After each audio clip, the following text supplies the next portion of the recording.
गांव में वर्षों तक शांति रही।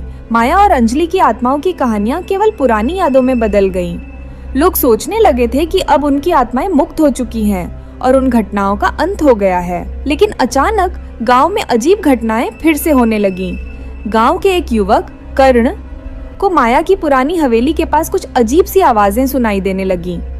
वह अक्सर उस हवेली के पास से गुजरते हुए महसूस करता कि कोई उसे देख रहा है। एक दिन कर्ण ने अपने दोस्तों को बताया, जब भी मैं उस हवेली के पास जाता हूँ मुझे ऐसा लगता है जैसे कोई मुझे बुला रहा हो। हवाओं में फुसफुसाहटें होती हैं और मैं अजीब सा महसूस करता हूँ। दोस्तों ने पहले उसकी बातों को मजाक में लिया, लेकिन धीरे धीरे गांव के और लोग भी हवेली के पास अजीब चीजें अनुभव करने लगे। रात को हवेली के अंदर से चीखने चिल्लाने की आवाजें आने लगीं। लोग कहने लगे कि शायद माया और अंजलि की आत्माएं वापस आ गई हैं, लेकिन क्यों? क्या उनका बदला पूरा नहीं हुआ था?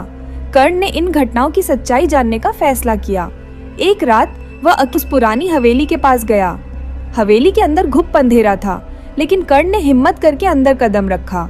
जैसे ही उसने दरवाजा खोला, ठंडी हवा का एक तेज झोंका उसके चेहरे पर लगा और अंदर से अजीब सी आवाजें आने लगीं। अचानक कर्ण की आंखों के सामने माया और अंजलि की धुंधली आकृतियां प्रकट हुईं। उनके चेहरे पर उदासी और गुस्से का मिश्रण था।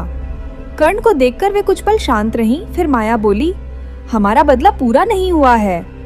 कर्ण हक्का बक्का रह गया, लेकिन आपने तो विक्रम और उसके साथियों से बदला ले लिया था, फिर अब क्यों? उसने हिम्मत करके पूछा। अंजलि ने गहरे स्वर में कहा, विक्रम ने सिर्फ हमें धोखा नहीं दिया था, बल्कि हमारे परिवार को भी बर्बाद किया था। हमारे माता पिता को उसने कर्ज में डुबो दिया था और उनका दर्द अब भी जीवित है। जब तक उनका कर्ज नहीं चुकता होगा और उनकी आत्माएं शांति नहीं पाएंगी, हम भी मुक्त नहीं हो पाएंगी। कर्ण ने वादा किया कि वह इस रहस्य को सुलझाएगा और उनके माता पिता को न्याय दिलाएगा।